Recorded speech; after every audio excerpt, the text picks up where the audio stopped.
today, or sermonette today, is a continuance of that. Last time I spoke, I didn't have my notes, if you might remember. I had left them at home. And part of that sermonette that I gave last time was from memory, and some of it I couldn't remember, and I didn't have the time to research and get my scriptures together again. But I started, let's read first of all, verse 18 through 21. I said in my heart concerning the estate of the sons of men, that God might manifest them, and that they might see that they themselves are beasts. For that which befalls the sons of men befalls beasts, even one thing befalls them. As the one dies, so dies the other. Yea, I want to dwell on that. Yea, they have all one breath. Well, I showed you from Genesis chapter 2, verse 7, when God breathed into the lungs of a dead organism, Adam became a living soul. And we followed through looking to the breath of life all the way to chapter 7, verses 21 and 22, where Moses said, bugs, creeping things, animals have that same breath of life. So there's no immortality involved with the breath of life. All living things have that. I didn't have the scriptures, as I say, pertaining to the spirit in man. But we find in verse 22, who knows the spirit of man that goes upward, and the spirit of the beast that goes downward to the earth? Well, those who preach heaven would naturally might use this and say, you see there, you're going up to heaven. But that is not the case. And I told you at that time, the spirit in man is that which makes a man. He becomes who he becomes because of his environment, his teaching, his choices. And that spirit then is going back to God. And it's not a living spirit, it's like a recording. It's like a photograph or negative. It's like a videotape. And God will use that spirit to resurrect individual human beings because that's who they have become. That spirit then is not immortal.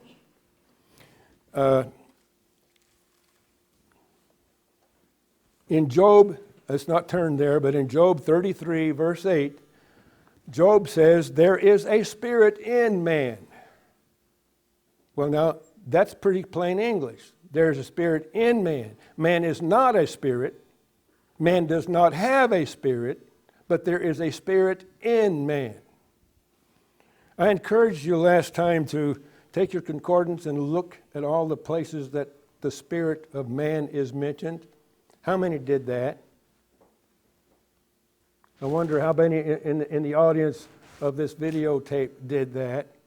I encourage you to do that because you will find that the Bible speaks of wise spirits, willing spirits, jealous spirits, hardened spirits, sad spirits.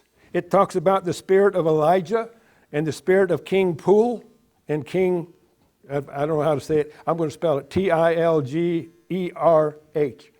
however you say that. So you see, the spirit in man is what God will use to resurrect that man. It is not an animate thing. Animals have it. As proof of that, let's turn back to Numbers 16.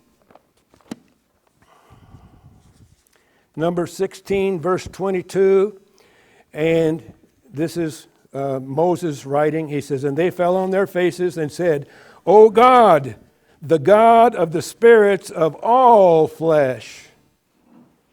All flesh has the same spirit. There is no immortal soul. There is no immortal, ever-living spirit. When a man is a Christian, has been born, or not born, but baptized, into the death of Jesus Christ and who has received the Spirit of God, the Holy Spirit of God unites with that Spirit which is in man, and a new creature is created. We are instantly children of God when we're impregnated with God's Spirit. And then as a fetus in its mother's womb, we must develop to the point that God can give us eternal life through the resurrection, which is the born-again experience. But now, Ecclesiastes 3 is speaking about death when it says man has no preeminence over the beasts or the creeping things. But in life, we do have a preeminence. We do have a difference. Animals go by instinct. Foxes have holes. Lions have dens. Birds of a feather flock together.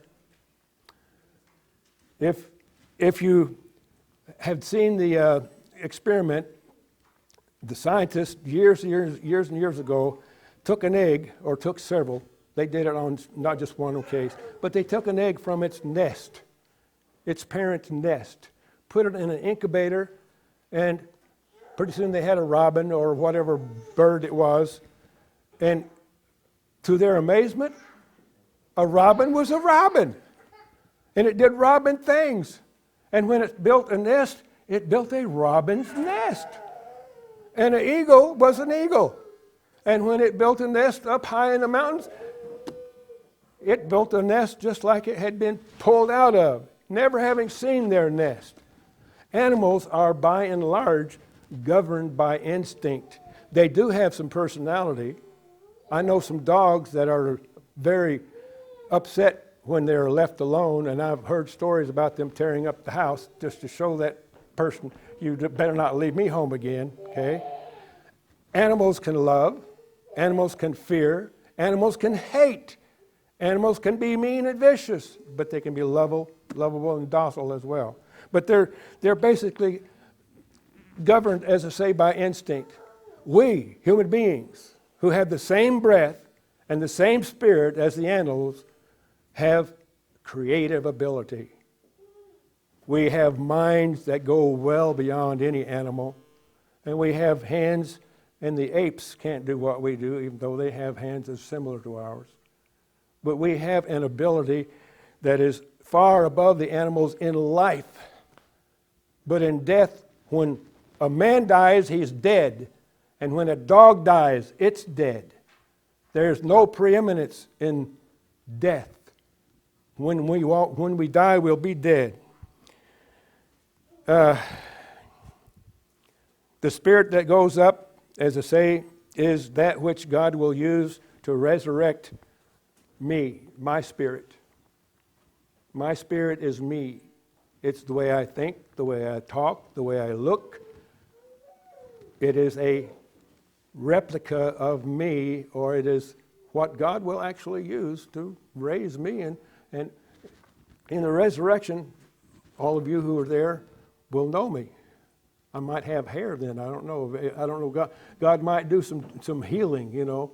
But I'll have my features, and you'll know me. But I hope you understand a little bit, and that's all I have to.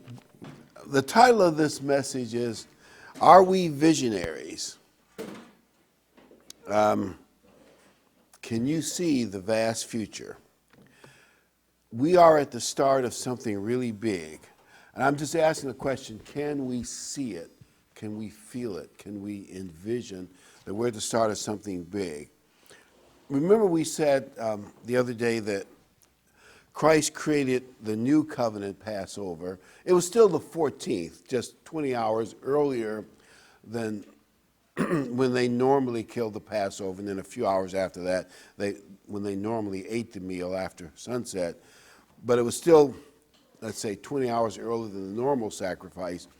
Christ created something new, and you didn't have to be circumcised to keep it. So it was opening it up to the world, and we call the New Covenant Passover. And I mentioned that it wasn't just about his death and sacrifice. Obviously, that's a big part of it. It was also the comradeship that Christ and his disciples shared that evening.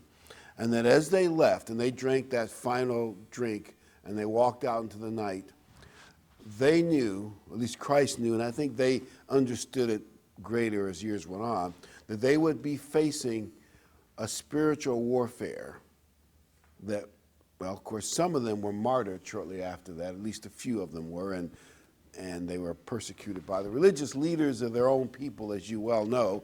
And of course, Christ faced his horrible torment, which of course he won a great victory there and became the start of things. And then when he was resurrected, he fulfilled the wave sheaf offering first to the first fruits. But what I want to say is, as we celebrate our comradeship with Christ, which we will do tomorrow night, about 7:20 here, come with a wash basin, something really extraordinary, something really grand, something really big, something really vast is happening. Because Christ and his 12 disciples have started something which will be obviously Christ already won a great historic victory, and so have the apostles. It's now being continued in this age of the New Testament church. We're also going to be partners with them in this great victory. And I'm just asking the question, can you see the vision?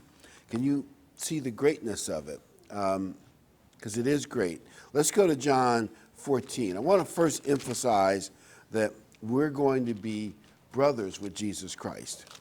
He's the big brother, the elder brother, the one in charge, but we will be his brothers in a great new family of God that is something tremendous.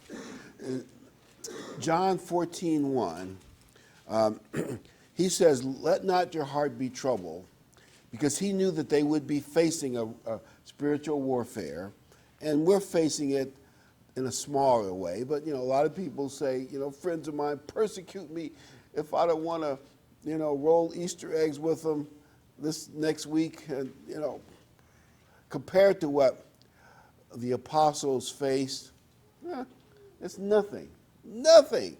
And I'm not saying I want you to suffer, slights from your friends and relatives, but, it's really nothing. Let not your heart be troubled. So don't be troubled by whatever challenges we face. You believe in God, believe also in me. Have faith that Jesus Christ and God the Father know what they're doing. They'll get us through, and great things are coming. Verse 2, in my Father's house are many mansions or office suites. I think that's a better way to view it. And when that final temple from heaven comes down to earth, the one that's 1,500 mile cube, just think of how big that is, how many office suites it will have. Earth will be the headquarters of the universe. Actually, they think Earth is about the center of the universe. Now they have telescopes in orbit, they can see better. That's what they now think. But regardless of that, Earth will be the headquarters of a new universe, and we will probably have ground floor suites close to the big guys, because we're in the first, the first fruits, and we'll celebrate that at Pentecost. Not too many days, 50 days away from the Sabbath, in the middle of the days of unleavened bread. But as you said, many offices. If it were not so, I would have told you, I go to prepare a place for you. So great things are prepared for us. Verse 11, John 14, verse 11. Believe me that I am in the Father in me, or else believe me for the very work's sake. Look at the great things that God has done, that Christ did, and have faith. Believe God. Visualize the future. See the vision. John 15:15. Henceforth I call you not servants, for servants know not what his Lord or master does, but I call you friends. Now think about that. You are a friend of God. The thing that's interesting when you read the Old Testament, Abraham was a friend of God. Remember when the king of Egypt confiscated his wife Sarah because she was so beautiful, which that Bible series completely missed. Anyway, most of their casting has really been bad if you know the Bible. Saul and the Moses. Oh, well, I'll get off the subject here. Anyway, instantly horrible things started happening to the king of Egypt. And basically, he got a vision that said, look, this man is a friend of God. You had better behave. And of course, he let Sarah go. And the rest of the story is interesting. God protected Abraham in all kinds of ways and blessed him because he was a friend of God. Well, Christ says all of us are friends of God. And that means, be like if someone said you were a friend of the Rockefellers, or whoever you think is the richest family, or the people that own Microsoft. You're in with the right people. I have called you friends, for all things that I've heard of my Father, I've made known unto you. And when we read these scriptures tomorrow night, you will see the comradeship, the friendship, the brotherhood between Jesus Christ and his disciples, his apostles, and us. We're included in that as well. We're his brothers. 15, verse 9 and 10. As the Father has loved me, so have I loved you. Continue in my love. If you keep my commandments, you shall abide in my love, even as I have kept my Father's commandments and abide in his love. The testimony of God, which is in the Ark of the Covenant, were the Ten Commandments, actually written by God. So get in line with God's thinking. By the way, during the Civil War, because, in war, both sides claim God is on their side. Even in World War I, the Germans had an army belt buckle with Gott. I think that's how they pronounce it, on the army. And both sides claim God was on their side. That's often how it's done in big wars especially. And the terrorists who are murdering people, like 40-some thousand the last couple of years in the Middle East, they all claim God is on their side. So when they asked Lincoln that question, Lincoln turned it around and he said, that's really not the issue, whose side has God on. What he says, we need to get on God's side. And I think I understood what he meant by that. In other words, both sides are going to claim God's on their side, but we have to do things, that's what Lincoln was saying, to get on God's side, which I think he did with certain things he did. So we have to do the same thing. Abide in God, and his Ten Commandments are one way to get on God's side. 15:14, you are my friends if you do whatsoever I command you. Verse 12, this is my commandment, that you love one another as I have loved you. And that's what I mean by comradeship. They really support each other. Sort of like Jonathan and David, who were really comrades. And the way the Bible is written, they had a love for each other, not sexual, of course, but because they were very manly men, both great warriors. They had a love for each other. They were really comrades. And when David was in a lot of trouble, Jonathan came to him with supplies secretly, really helped him. And when Jonathan and his father died, David had that great statement, oh, how the mighty have fallen. And then he waxes how great eagles have fallen. I think he meant that probably more for Jonathan than just for Saul. Oh, and that has been quoted, I think Shakespeare quoted, and they quoted it in one of my famous TV shows, oh, how the mighty have fallen. But you get the feel of that comradeship between David and Jonathan. Well, that's what Christ has for us. And we'll celebrate that, as well as, of course, his great, unbelievable sacrifice Sunday night. John 14:30, hereafter I will not talk much with you, for the prince of this world comes, and he has nothing in me. So who is the prince of this world? Who is the power of the air, of the world we live in right now? We all know from the context, he's speaking of Lucifer, Satan the devil. By the way, his casting on the TV show, it just cracked me up, and some people are denying who he didn't look like. It was funny. And I know it was purely accidental, but I don't know, I just got a big laugh out of the whole thing. People said, no, he doesn't really look like that. I said, yes, he does. But anyway, don't worry about it if you haven't caught that joke. that particular, don't worry about it, one way or the other one. But can anyone question that this is the devil's age? I mean, think of all the senseless violence that goes on. Wasn't it just a couple days ago they blew up, I think it was a Shiite mosque, I think it was in Pakistan. If I get the details wrong, next week it'll be right. They're blowing up because they were the wrong religious, group that divided. Anyway, there's all kinds of things like that happen all the time in the name of God. Horrible things going on in Central Africa. And actually, there's probably human trafficking and sex, which includes children, by the way, sex slaves. They say it's bigger than most people are aware of. And there's a horrible anti-family pressure.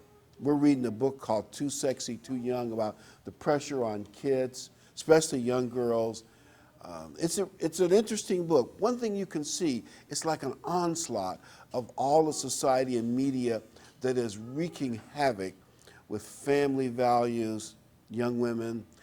And then we could mention drugs and gangs. And it's almost like we're in a world where marriage is under siege.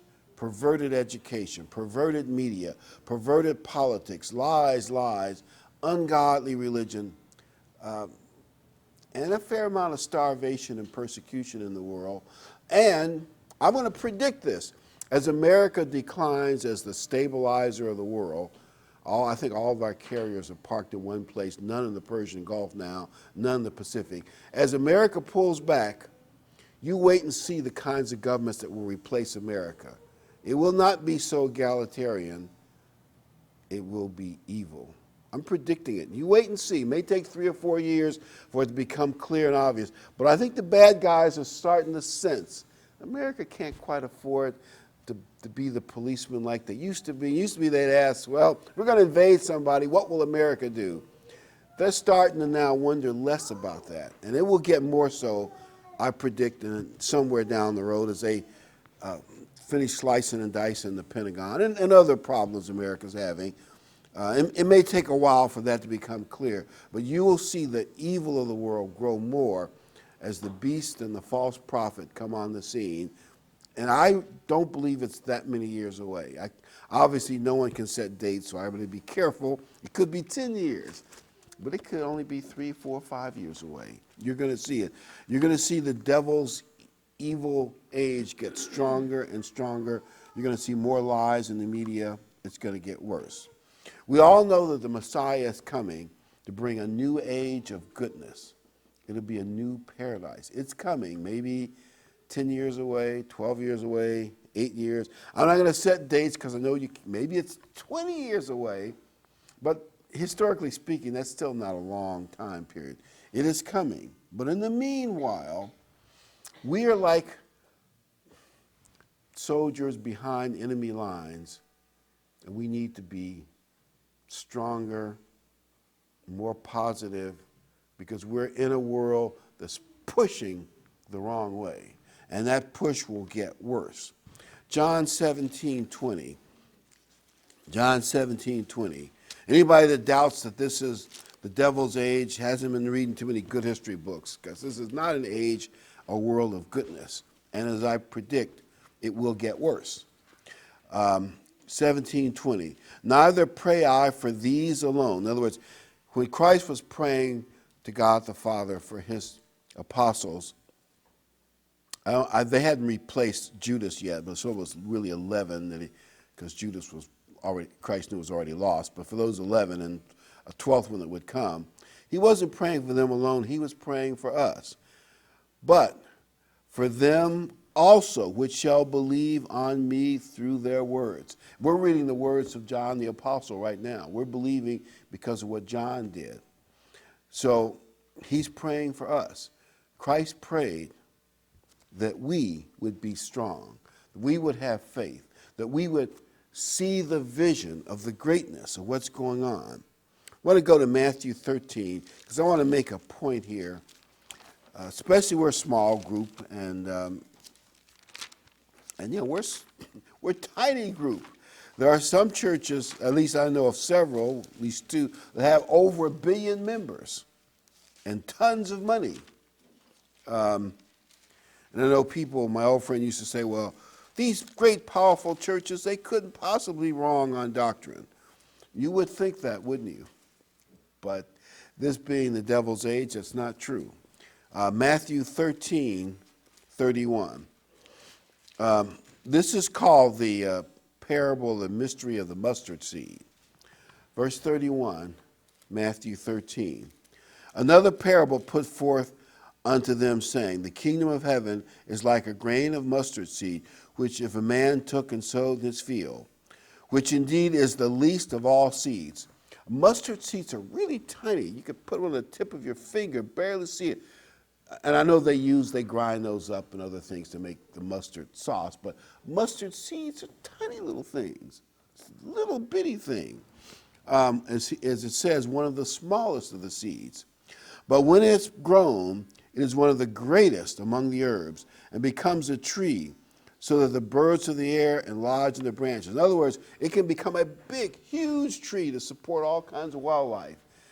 And I think the analogy that Christ is using is God's church is tiny in this world, almost unnoticed.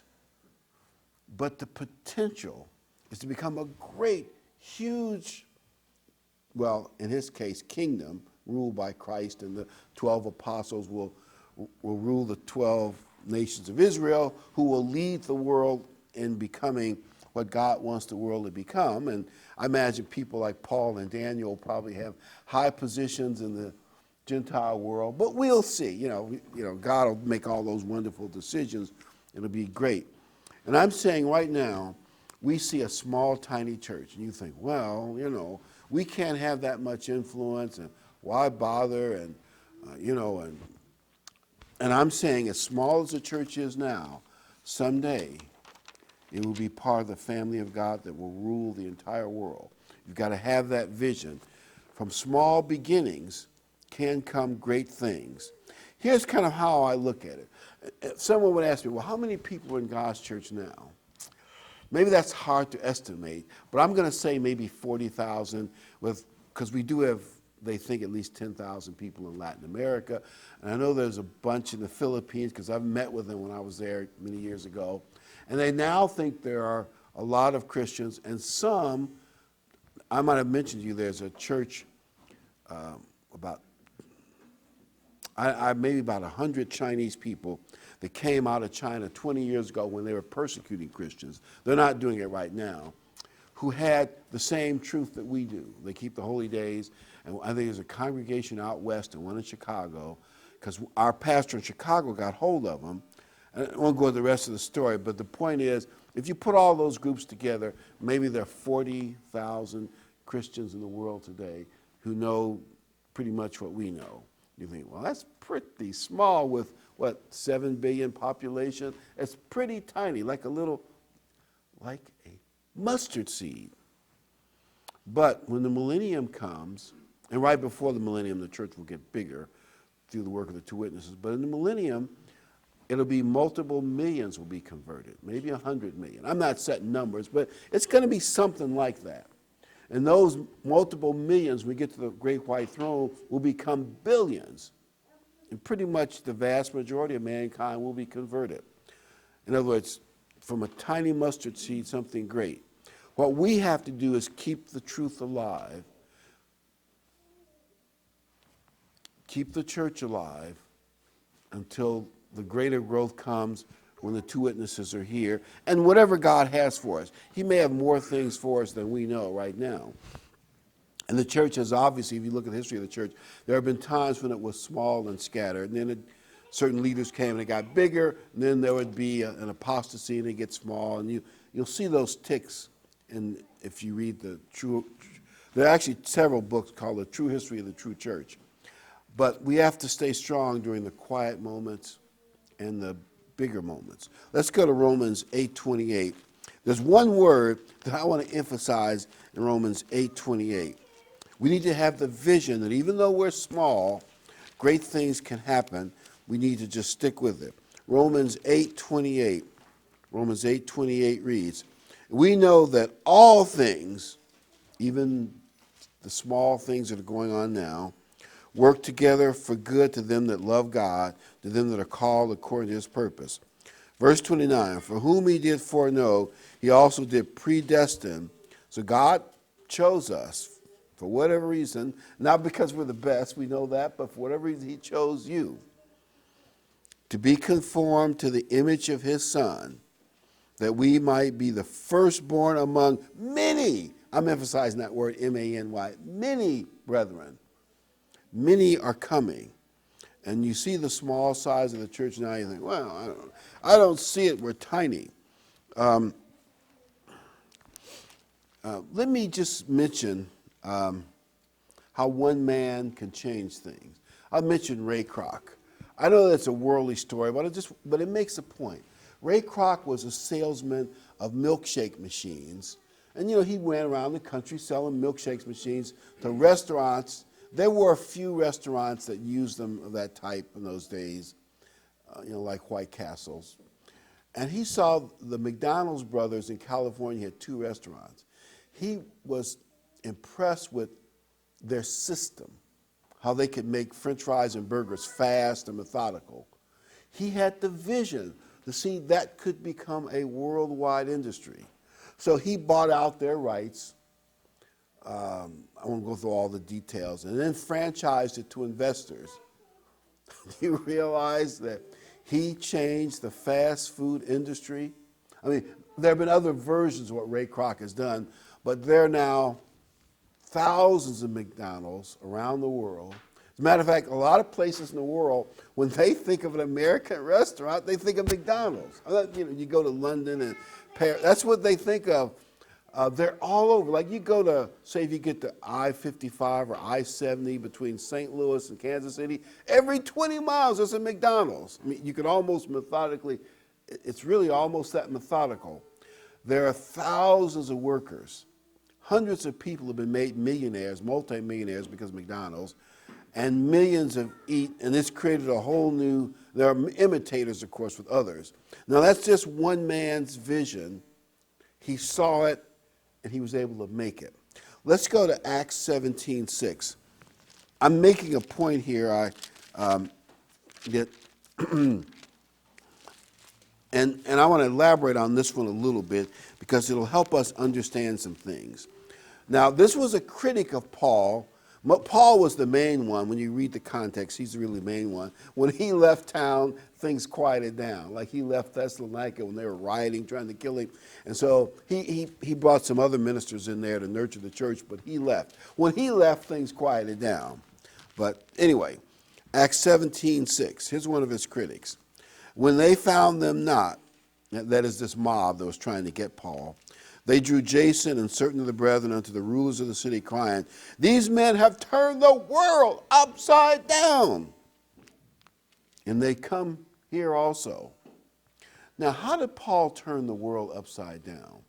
As Paul traveled throughout the Roman Empire, maybe going all the way to Spain, but because we don't know what he did after the book of Acts closes, but regardless, Paul raised up many churches, and then his followers expanded to more additional churches.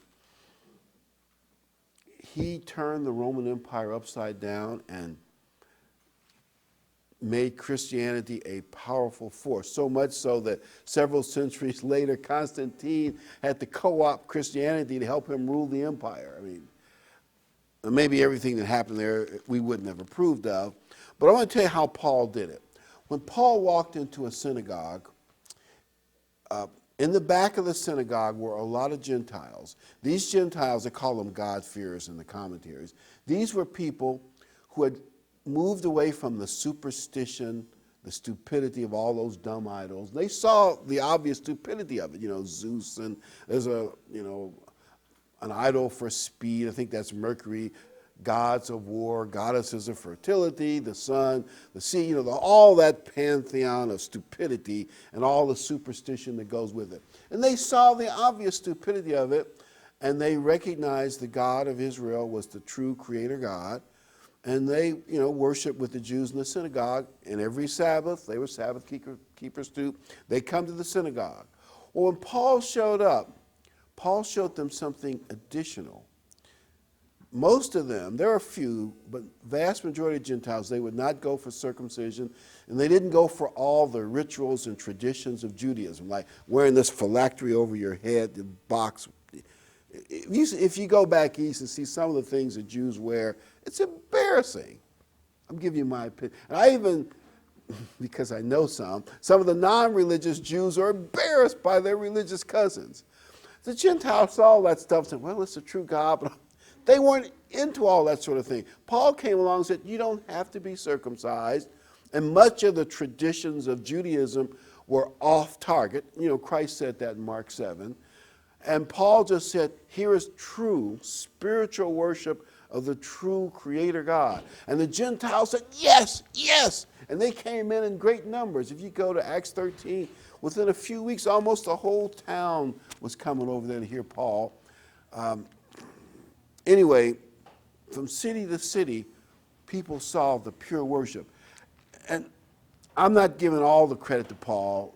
Maybe that would be a bit of an exaggeration. He had associates and assistants, but really he was the key man. One man made all the difference in the world, and that's why they tried to kill him so many times. You had to read in 2 Corinthians 11 all the things that happened to Paul, all the attempts to kill him. It makes a difference. Let me tell you a story of one more man. I'm trying to make a point that from small things, great things can happen. Take Henry Ford. You probably never thought about it, but Henry Ford, when he came along, his vision was the car was a plaything of the rich or upper class rich. Horseless carriage. It cost a lot of money to build it, and most things were horse and buggy.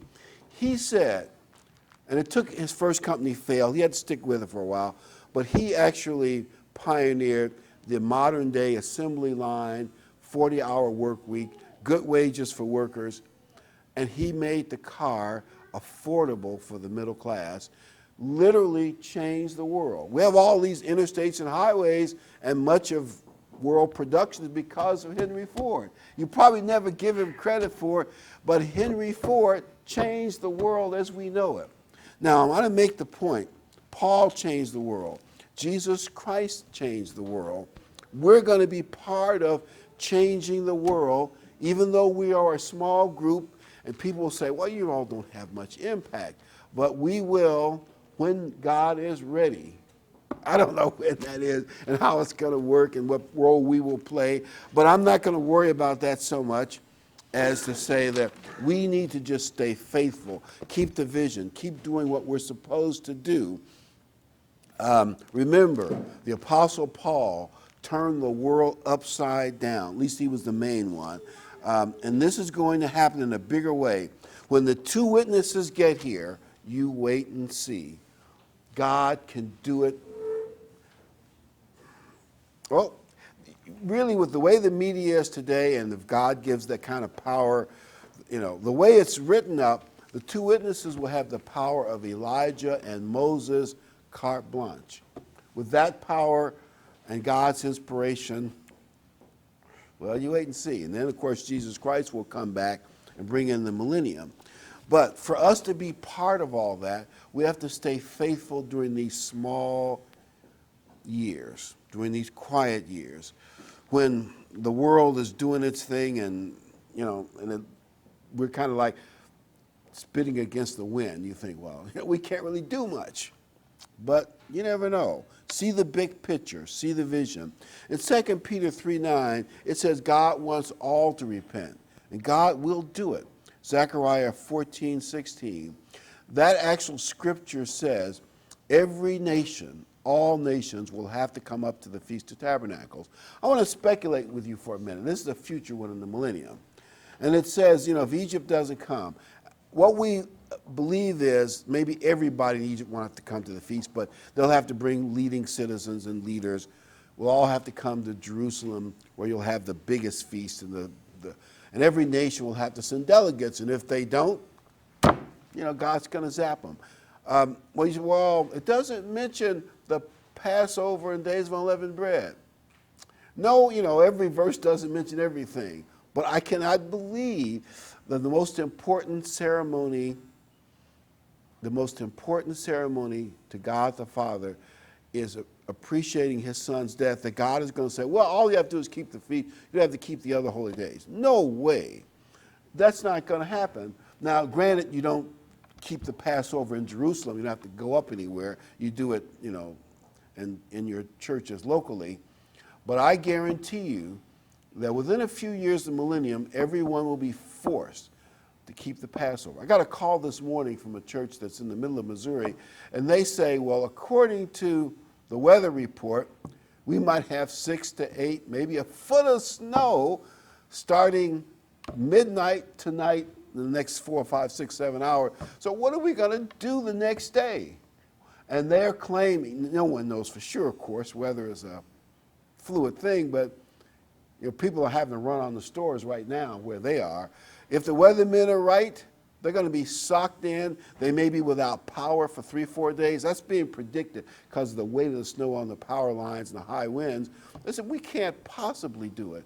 So we talked, and I emailed them some instructions on having to make up Passover. God, if you missed the days of unleavened bread because of weather, well, you just missed it. But God does not allow you to miss the Passover. There's a second one. You got to do it, or you're not going to be blessed by God. You don't want to get on God's bad side. So even though Zechariah 14 only talks about the feast, I guarantee you, what we'll be doing tomorrow night, every nation in the world will be doing it, and hopefully understanding it more and more as the years go on in the millennium. It's coming. God will bring, like this little church, into a big thing that will encompass the whole world. And whatever you think the truth of God is, we understand it better and better hopefully as years go on. God will have that truth presented to the world. They'll get to spiritually worship God, the rest of the world for the first time, just like a mustard seed. And then my final comment is this. Just like a mustard seed, see the vision. Just like Ray Kroc, Henry Ford, the Apostle Paul, Jesus Christ, probably, and a lot of other great men that we could mention. See the vision of what is out there in the future. See that vision, and don't get discouraged by the small numbers we have today, or problems that come up, or the world all seems to be going in the wrong direction, almost at hyper speed. You think, wait a minute, you want to slow down the world, or slap some of these politicians upside the head, and some religious leaders as well. Don't you realize what you're doing is demotivating people, and you're pushing God and the Bible out of the public square? And just heard it, there's a whole state has told all their school systems they can't go use any facilities that are in any way associated with any churches, even no matter how distant that association is. And that really is not in the Constitution. But that's the direction we're being pushed in. See the vision. Think very big.